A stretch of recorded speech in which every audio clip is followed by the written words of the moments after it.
going to take a look at the phrasal verb get on. Get on. What does that mean? Well, two little words with oh so many meanings. Come on.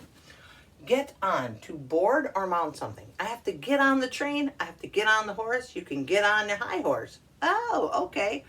Get on, to be successful. She's getting on great at work. She's very successful at work. Get on, to progress with. We have to get on with our project. It's almost complete. Get on, to become late.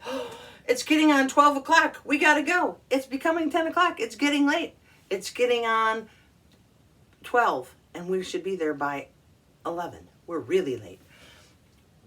Become old. Oh, I'm getting on in years. Aren't we all getting on in years? Have a good relationship. You and I are getting on great. We're getting along great. We have a great relationship. And get on, to commence.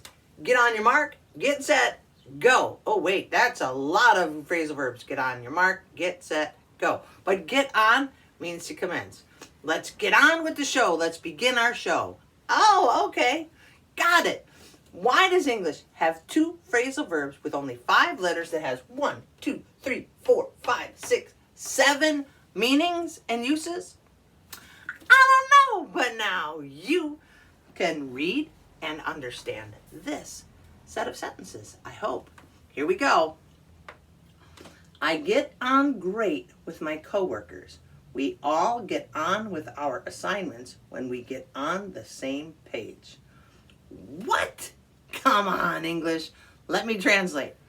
I get along great with my coworkers. We all get on with our assignments. We all begin our assignments when we get on the same page, when we all do the same thing, when we are successful.